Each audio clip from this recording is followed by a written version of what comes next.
Bienvenue dans Balance ta charge mentale, le podcast qui aide les femmes à alléger leur quotidien et à se reconnecter à elles-mêmes. Je suis Muriel et je vais mettre un coup de pied à la pression quotidienne afin que tu puisses être et vivre tout simplement. Si tu culpabilises quand tu prends une pause, si ton cerveau est encore en mode boulot pendant un dîner entre amis, ou si tu te dis « faut vraiment que je trouve un équilibre » mais que tu ne sais pas par où commencer, alors cet épisode est pour toi.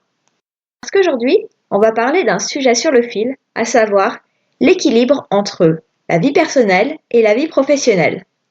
Mais attention, pas avec des conseils bateaux du style lève-toi à 5h du mat ou fais des séries de squats. Alors j'ai rien contre les squats, juste que soyons honnêtes, ça règle pas tout. Je vais te partager 3 leviers puissants qui ont vraiment changé ma manière de fonctionner et qui a créé de la fluidité entre vie professionnelle et vie personnelle. Alors, prête pour réduire cette charge mentale qui te suit partout? C'est parti! On nous vend souvent l'équilibre comme un tableau parfait, où tout est millimétré, comme un objectif ultime. Mais honnêtement, est-ce qu'il existe vraiment un équilibre parfait? D'un côté, notre vie pro, les réunions qui s'enchaînent, les mails qui s'accumulent, les deadlines qui nous suivent. Et de l'autre, notre vie perso, les enfants, les courses, les amis qu'il faut voir, le temps pour soi qu'on repousse toujours à plus tard. Et au milieu de ce chaos, on essaye tant bien que mal de tout équilibrer sans tomber. Mais vous la sentez la pression sur vos épaules? Cette soi-disant perfection à atteindre si seulement on s'organisait mieux? Ouais, je sais. Pourtant, je ne vous spoile pas si je vous dis que personne n'a vraiment trouvé la recette. Car l'équilibre, c'est plutôt une danse. C'est pas donner autant de temps à chaque domaine de notre vie, c'est plutôt donner la bonne attention au bon moment. Alors on va voir ensemble pourquoi notre énergie disparaît si vite, repenser l'équilibre sans culpabiliser, structurer notre journée sans nous sentir enfermés, et le petit secret qui change tout à la fin.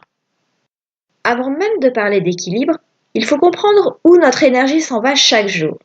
Alors oui, vous allez entendre beaucoup ces mots équilibre et énergie dans cet épisode. Ceci dit, c'est pour la bonne cause. Alors, imaginez que vous avez un réservoir d'énergie chaque jour. Mais au lieu de l'utiliser efficacement, il y a des fuites partout. Les notifications qui interrompent votre travail toutes les 5 minutes, cette discussion qui vous trotte dans la tête depuis ce matin, le stress latent de cette tâche que l'on repousse encore et encore.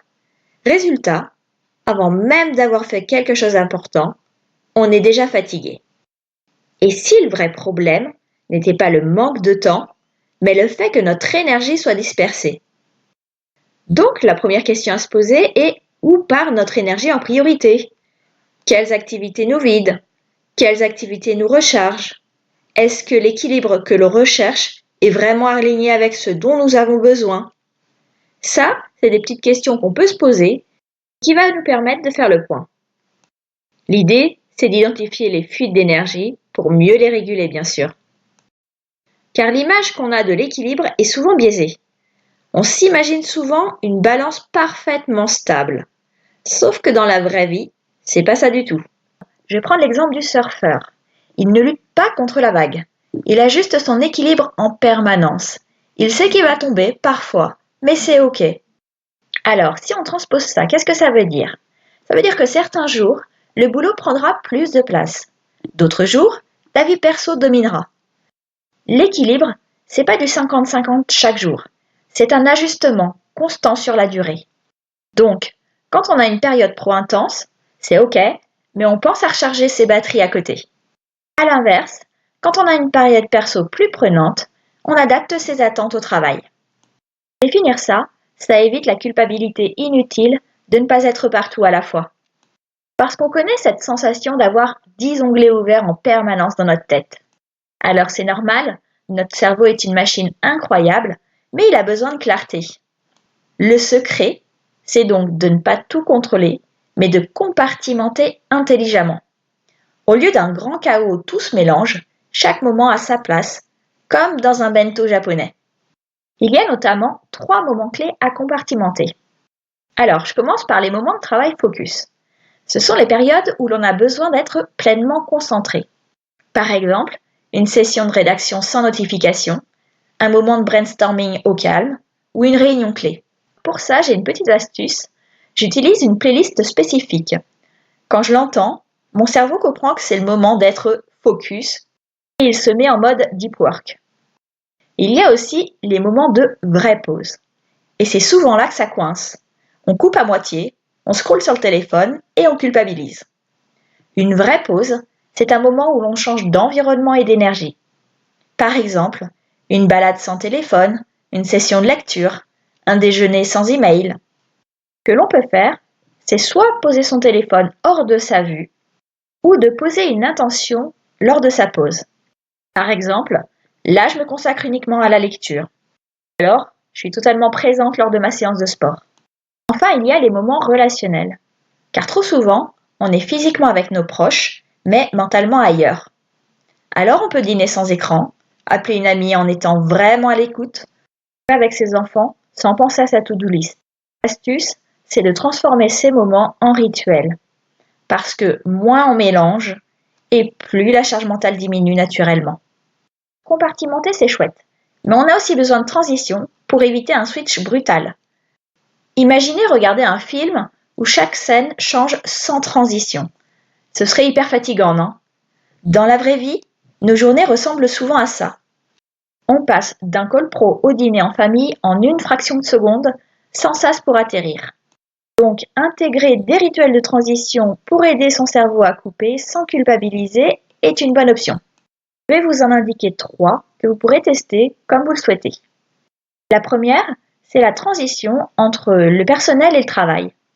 L'objectif, c'est de clôturer la journée pro pour ne pas la ramener chez soi.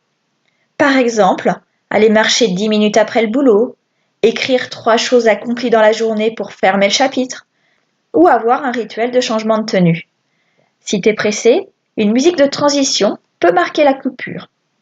Il y a aussi la transition entre 2 tâches exigeantes. L'objectif, c'est d'éviter la surcharge mentale et de redonner de l'énergie. Pour ça, tu peux t'étirer entre 2 réunions, fermer les yeux et respirer quelques minutes, ou boire un verre d'eau en pleine conscience. Et enfin, la transition avant de dormir. Ici, on va déconnecter du mental et préparer le corps au sommeil. Pour ça, on peut lire quelques pages d'un livre, faire quelques respirations profondes, noter les 3 gratitudes du jour.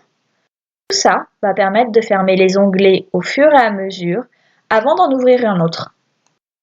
Donc, pour résumer, trouver l'équilibre parfait, c'est un mythe. Mais créer des repères qui nous aident à mieux vivre notre quotidien, c'est possible. Ce qu'il faut retenir, c'est que c'est l'énergie et pas le temps qui est la vraie clé de l'équilibre. Que les rituels et les compartiments aident à mieux gérer la charge mentale. Commence par une seule action. Un petit pas aujourd'hui vaut mieux qu'une grande théorie qui attend demain. Nous arrivons à la fin de cet épisode et je vous remercie de m'avoir écouté et surtout d'avoir pris ce temps pour vous aujourd'hui. On se retrouve très vite et si cet épisode vous a parlé, je vous invite à vous abonner dès maintenant à Balance ta charge mentale. Laissez un commentaire, partagez cet épisode avec une amie qui a besoin d'entendre ça ou rejoignez-moi sur Instagram @YvonneEtGinette pour ne rien rater. Vous pouvez vous inscrire aussi à ma newsletter pour des conseils exclusifs. À très vite et surtout, n'oubliez pas d'être douce avec vous-même.